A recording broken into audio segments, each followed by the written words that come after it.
Morning students, कैसे हैं आप लोगों का? क्लास चल रहा होगा बेहतर, ये मेरे समझ में आ रहा है और आप अच्छे क्लास कर रहे हैं, ये ऐसा भी प्रतीत हो रहा है। आप लोग के कमेंट से ये लगता है कि आप लोगों को क्लास बहुत ही रोचक लग रहा है और भी रोचक लगेगा और भी बेहतर होगा।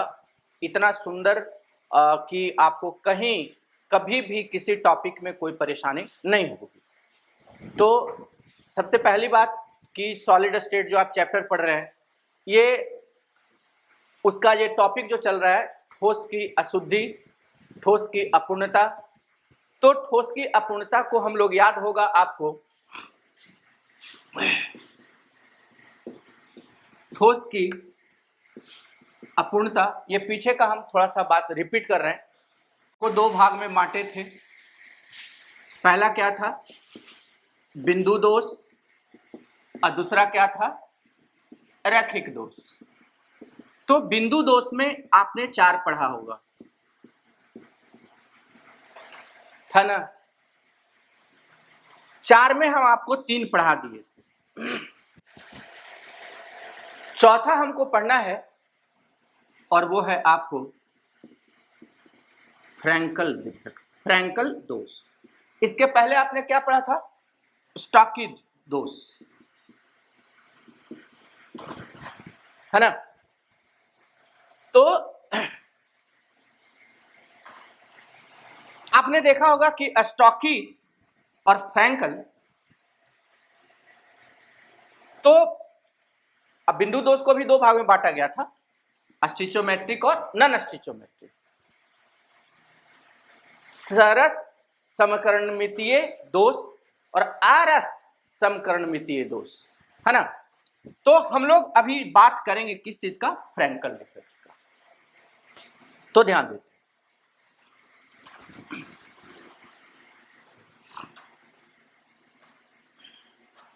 गौर कीजिएगा।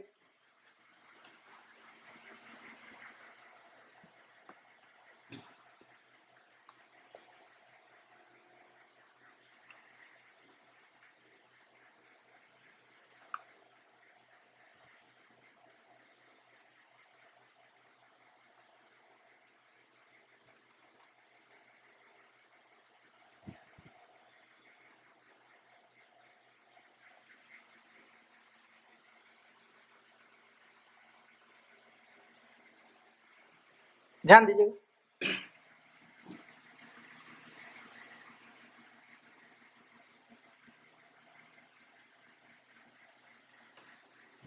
फ्रैंकल दोष,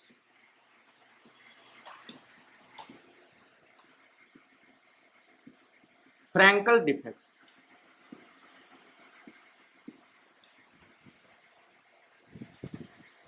आप इसके पहले क्या पढ़े? स्टॉकी। स्टॉकी में क्या था कि केटायन और एनायन क्या रहते थे?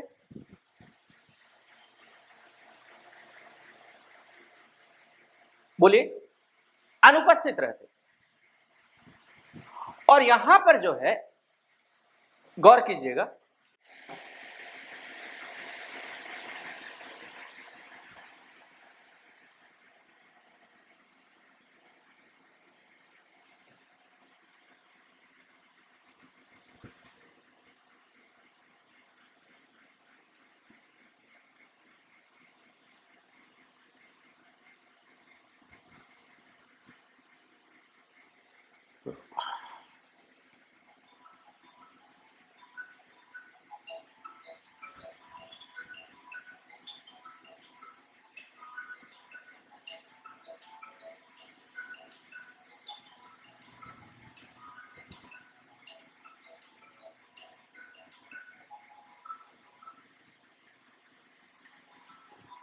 गौर कीजिएगा, यहां पे अभी कोई दोष नहीं है, क्योंकि अभी अभिकन धनायन और ऋणायन एक निश्चित क्रम में आपस में सजे हुए हैं। अभी हम क्या करें कि इसको जो है यानी कि धनायन को हटाकर यहां पे, तो आप पूछ सकते हैं कि धनायन को क्यों हटाएंगे। ध्यान दीजिएगा, इसका एक एग्जाम्पल है ZnCl2।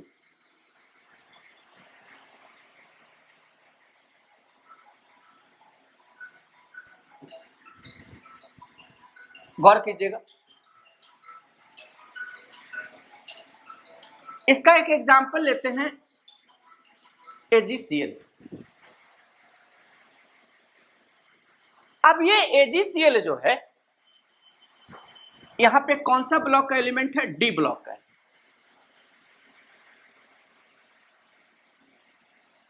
और गौर कीजिएगा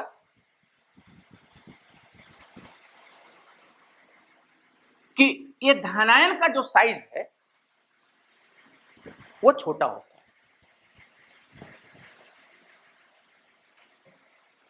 आगे और भी इस चीज को हम क्लियर करते हैं, जरा गौर कीजिएगा।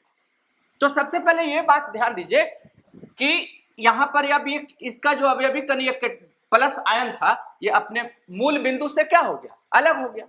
तो कहता है वैसा दोष जो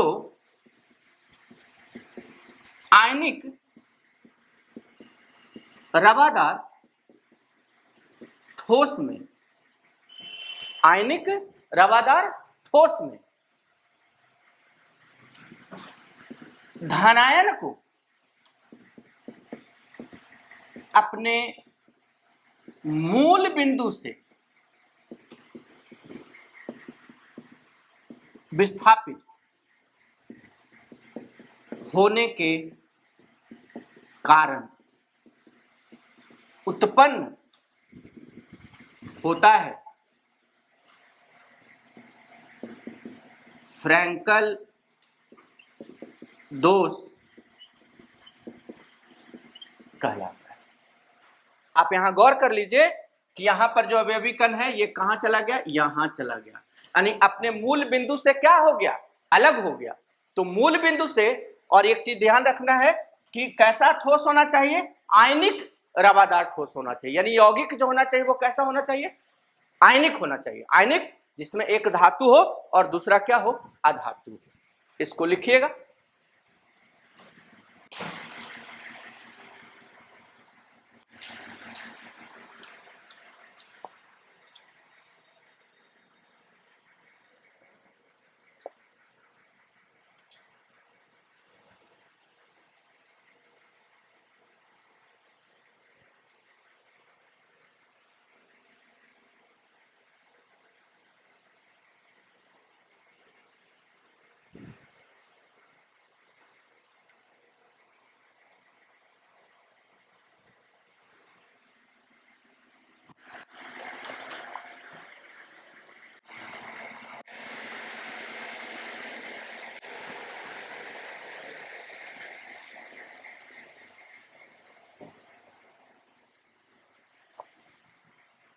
लिख लिए होंगे, जरा गौर कीजिए।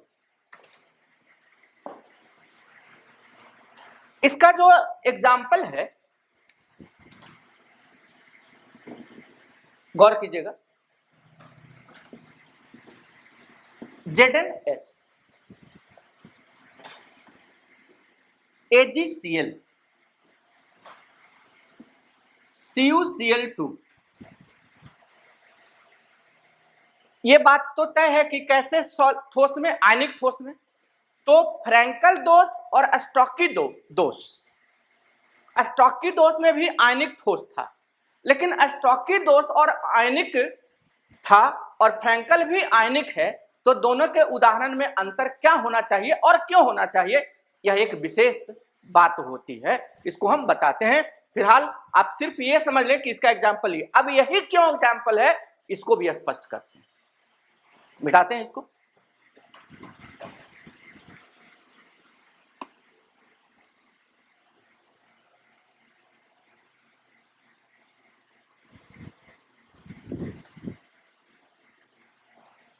जरा गौर कीजिएगा, हम पहले ये चारों जो दोष आपने पढ़ा है,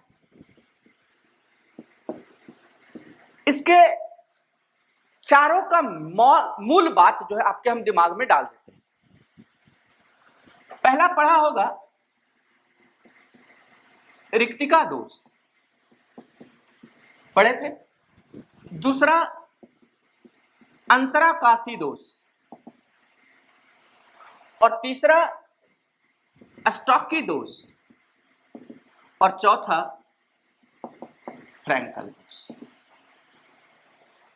सच पूछिए, आप गौर करके देख लीजिए कि रिक्तिका दोष और स्टॉकी दोष दोनों एक जैसा है, और अंतराकाशी और फ्रैंकल ये दोनों एक जैसा है। कैसे? रिक्तिका दोष और स्टॉकी दोष में अवयवी कण जो है अनुपस्थित रहता है, इसलिए दोनों एक जैसा हो गया। और अंतराकाशी और फ्रैंकल में देख लीजिए कि अवयवी कण जो होता है वो विस्थापित होता है, मतलब उसी में होते हैं लेकिन अपने मूल बिंदु से हटकर होते हैं। और रिक्तिका और स्टॉकी में क्या होता है कि उसमें अवयवी कण उपस्थित होते नहीं हैं, बल्कि वो गायब रहते हैं, अनुपस्थित रहते हैं। याद होगा रिक्तिका दोष अनआयनिक, माने वो आयनिक नहीं हो और अवयवी कण अनुपस्थित हो।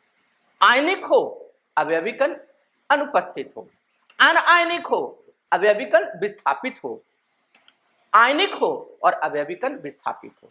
तो याद रखने का क्या तरीका, जरा गौर करना एक बार फिर से। दोनों में एक समानता है और दोनों में एक अंतर भी है। किसमें किसमें? रिक्तिका और स्टॉकी में क्या समानता है कि अवयवी कण अनुपस्थित रहते हैं। और अंतर क्या है? तो यह होता है अनआयनिक यौगिक और यह होता है आयनिक यौगिक। अनआयनिक का मतलब सहसंयोजी यौगिक भी कह सकते हैं। तो यह होता है अनआयनिक यौगिक और यह होता है आयनिक यौगिक। यह क्या हो गया? अंतर। समानता कैसे? कि दोनों में अवयवी कण क्या रहते हैं? अनुपस्थित रहते हैं। उसी प्रकार से अंतराकाशी और फ्रैंकल दोनों में अंतर क्या है? तो अंतर दोनों में यह है कि यह सहसंयोजी यानी अनआयनिक होगा और यह क्या होगा? आयनिक होगा। लिखाए होंगे परिभाषा में।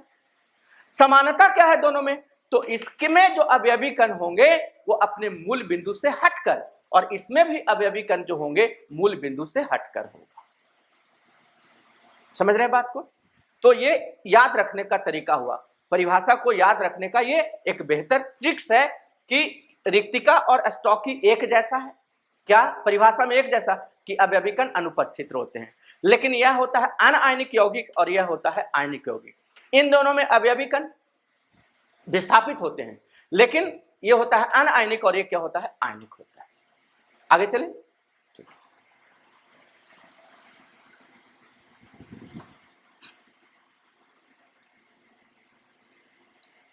अब यहां पे एक बड़ा ही जबरदस्त क्वेश्चन है, आप इंटरमीडिएट बोर्ड में देख सकते हैं, गौर कीजिएगा।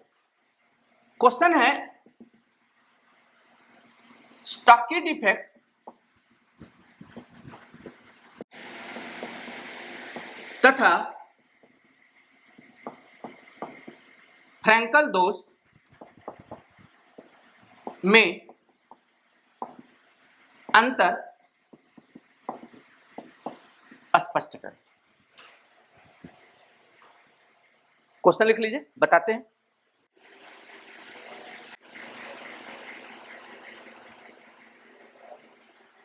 ध्यान दीजिए।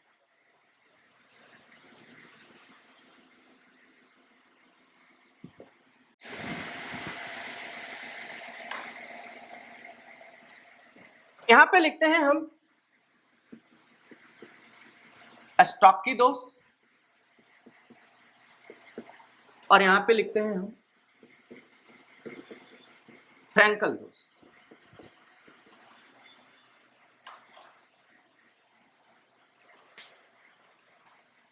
तो स्टॉकी दोष का सबसे पहला पॉइंट, सबसे जब भी कभी किसी टॉपिक में आपको अंतर लिखने के लिए आए तो सबसे पहले आप क्या करना कि उसके परिभाषा को लिखें। तो इसमें परिभाषा क्या है कि अवयवी कण अनुपस्थित की विस्थापित अनुपस्थित होते हैं, और इसमें अवयवी कण विस्थापित होते हैं, रहते हैं लेकिन अपने मूल बिंदु से हटकर, लेकिन इसमें अवयवी कण नहीं रहते हैं। इसमें अवयवी कण अनुपस्थित रहते हैं।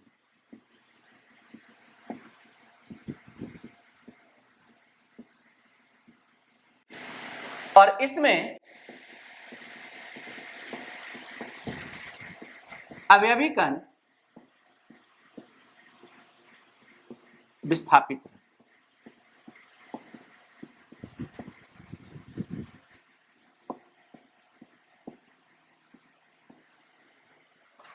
दूसरा कहता है इसका धनायन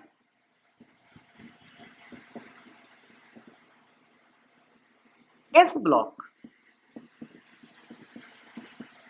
का धातु होता है। इसका धनायन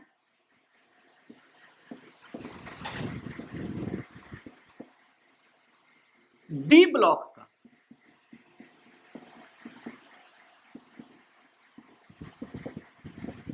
धातु होता है।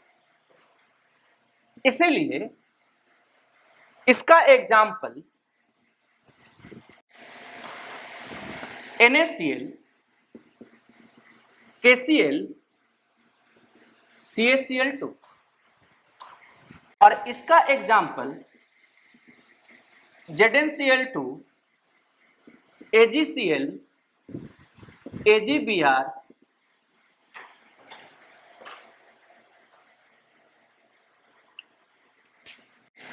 सोडियम, पोटेशियम, कैल्शियम कौन ब्लॉक?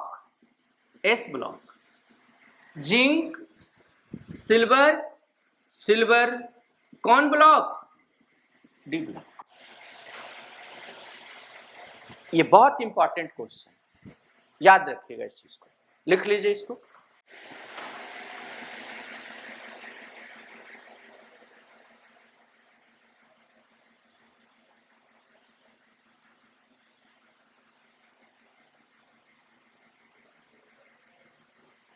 आगे चलते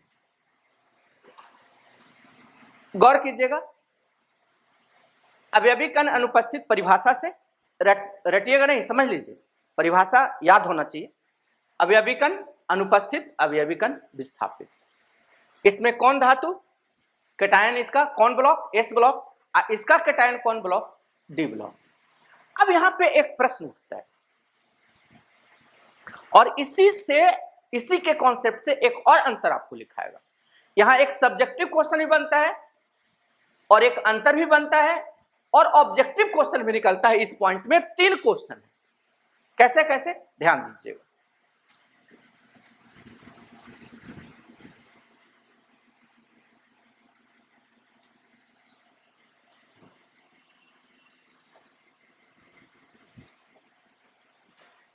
आप जानते हैं कि पीरियोडिक टेबल में सबसे लेफ्ट में एस ब्लॉक, फिर डी ब्लॉक और सबसे लास्ट में पी ब्लॉक, और लेफ्ट टू राइट जाते हैं तो त्रिज्या क्या होता है? छोटा होता है। यानी कि एस ब्लॉक का परमाणु त्रिज्या सबसे बड़ा, उससे छोटा डी ब्लॉक और सबसे छोटा पी ब्लॉक का। तो हम एस और डी, चूंकि यहां पर कौन ब्लॉक का धातु रहता है? डी ब्लॉक का, और यहां कौन ब्लॉक का? एस ब्लॉक का। तो एस ब्लॉक का जो धातु है उसका साइज बड़ा और डी ब्लॉक का छोटा। यानी हम क्या कह सकते हैं कि स्टॉकी डिफेक्ट्स के केटायन का माने धनायन का साइज बड़ा होता है, और फ्रैंकल दोष के धनायन का यानी धातु का साइज जो है, स्टॉकी वाले जो धातु होते हैं उसके अपेक्षा ये क्या होता है, छोटा होता है। एस ब्लॉक का बड़ा और डी ब्लॉक का छोटा, इसका कैटायन एस ब्लॉक, इसका कैटायन डी ब्लॉक, यानी इसके कैटायन का, धनायन का, पॉजिटिव आयन का, धातु का साइज बड़ा और इसके धातु का साइज क्या होता है, छोटा होता है। ये हो गया एक अंतर।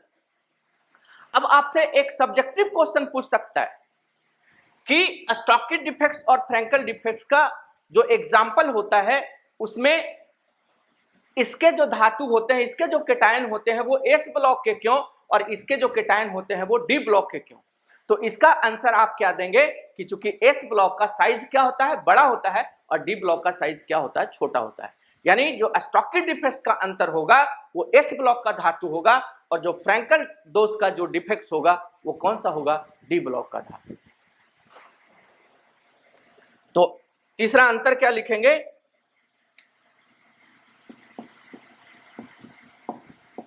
इसके पॉजिटिव आयन का साइज बड़ा होता है और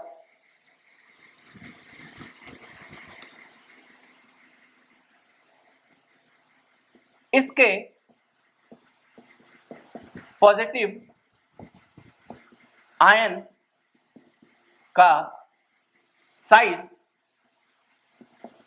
छोटा होता है।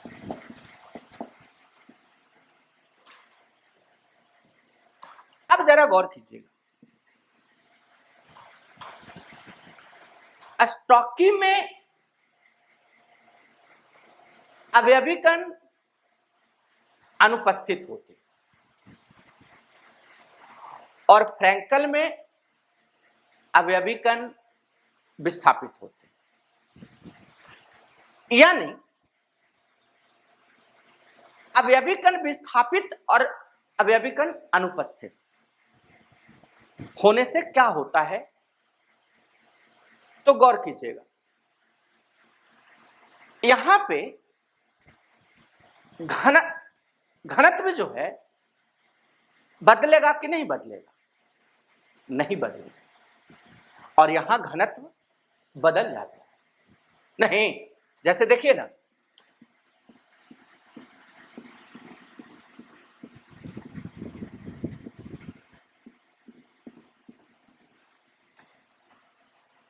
डेंसिटी बराबर क्या होता है, मास बटा वॉल्यूम। डेंसिटी बराबर मास बटा वॉल्यूम। तो ये यहां पर ना आकर के यहां पे रह गया, ये खाली हो गया, ये यहां पे आ गया, तो क्या मास बदल गया, मास तो नहीं बदला। लेकिन आप ये देख लीजिए आयतन तो जैसा था वैसा ही है, आयतन में तो कोई परिवर्तन हो नहीं रहा है, केवल अवयवी कण क्या हो गए, यहां चले गए। तो आयतन भी नहीं बदल रहा है और मास भी नहीं बदल रहा है, तो मास भी कांस्टेंट और वॉल्यूम भी कांस्टेंट, तो डेंसिटी क्या होगा, कांस्टेंट होगा। लेकिन इसके सापेक्ष हम बात करें तो कहता है कि यहां से जो है अवयवी कण बदल गया, खत्म हो गया, विस्थापित नहीं, अनुपस्थित हो गया। तो आप बताओ कि मास घटा कि नहीं घटा, मास कम हो गया। यहां पहले था जैसे एक टोकरी में 20 आम है, एक आम हट गया, एक आम हट गया, तो मास क्या हो गया, बदल गया, तो ये बदल गया। अब वॉल्यूम जैसा था वैसा ही रह गया, मास में क्या हो गया, कमी हो गई। तो जब मास कम हो जाएगा तो डेंसिटी भी क्या हो जाएगा, कम हो जाएगा। यानी आप क्या कह सकते हैं कि इस दोष के कारण घनत्व परिवर्तित हो जाता है। और इसको आप क्या लिखेंगे, इस दोष के कारण घनत्व परिवर्तित नहीं होता, क्योंकि याद है ना, अवयवी कण का जगह बदला है, विस्थापित हुआ है, हटे नहीं हैं। एक माने वो क्या बोलते हैं, एक बाट पे, तराजू पे 20 आम है, तो एक आम को यहां से हटा करके इस छोर पे कर दिए तो वजन कम हो गया? नहीं कम होगा। लेकिन एक आम हटा दिए तो वजन क्या हो गया? कम हो गया। तो मास जब बदलेगा और वॉल्यूम तो उतना ही रहेगा, तो मास बदलेगा वॉल्यूम वही रहेगा, तो घनत्व बदल जाएगा। तो अगर मास कमा तो घनत्व कमेगा, और मास बढ़ेगा तो घनत्व भी बढ़ेगा। तो चूंकि यहां विस्थापित हो गए तो मास वही रहा, तो घनत्व परिवर्तित नहीं होगा, और इसका घनत्व क्या हो जाएगा? परिवर्तित, क्योंकि अनुपस्थित होता है। लिख लीजिए।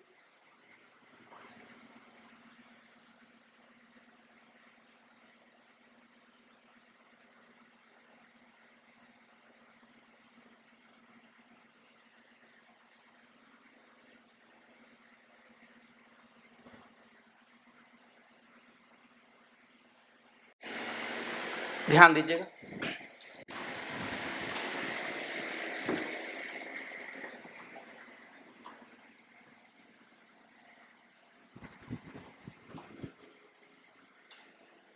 तो ये बड़ा ही इंपॉर्टेंट क्वेश्चन था। स्टॉकी डिफेक्ट्स और फ्रैंकल डिफेक्ट्स में अंतर। स्टॉकी में अवयवी कण अनुपस्थित और उसमें अवयवी कण विस्थापित, ये मूल बिंदु याद रखना है। अब इसी से पॉइंट और बन जाए। स्टॉकी में धनायन S ब्लॉक और फ्रैंकल में D ब्लॉक, यानी कि जो धनायन स्टॉकी में रहता है उसका साइज बड़ा, और फ्रैंकल में जो धनायन होता है उसका साइज छोटा होता है। और एक में चूंकि विस्थापित होते हैं तो मास नहीं बदलता है, तो घनत्व भी अब नहीं बदलता है, और एक में अनुपस्थित होते हैं तो मास बदल जाता है, तो घनत्व भी क्या हो जाता है? बदल जाता है। ठीक है। अब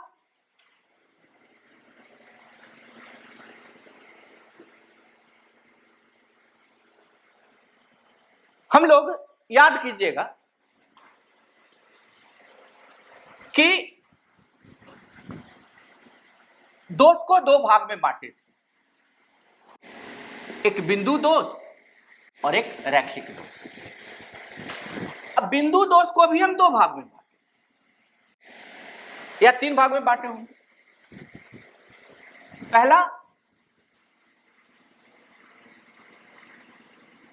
रस समीकरणीय दोष, और दूसरा अरस समकरणीय दोष, और तीसरा था अशुद्धि दोष। रस समकरणीय यानी स्टिचोमेट्रिक डिफेक्ट्स के हम लोग 4 प्रकार पढ़े थे, जिसमें रिक्तिका दोष, अंतराकाशी दोष, स्टॉकी दोष और फ्रैंकल दोष। रस समकरणीय याद होगा आपको, इसके अवयवी कणों के जो अनुपात होते हैं उसके अनुपात में परिवर्तन नहीं होता है, संख्यात्मक मान में कमी नहीं आती। अरस समकरणीय दोष में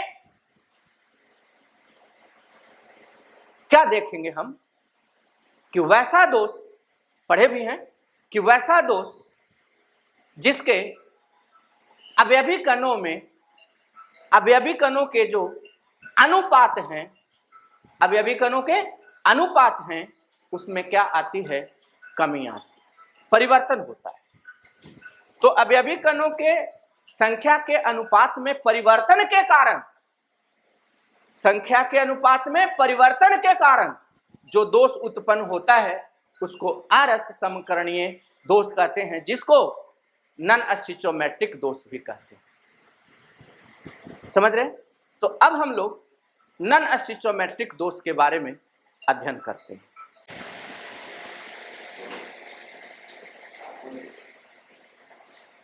तो आज का क्लास इतना ही, बाकी का क्लास कल करते हैं। कल इस चीज़ को नए रूप में लेकर के आएंगे। तब तक के लिए धन्यवाद, थैंक यू, ओके।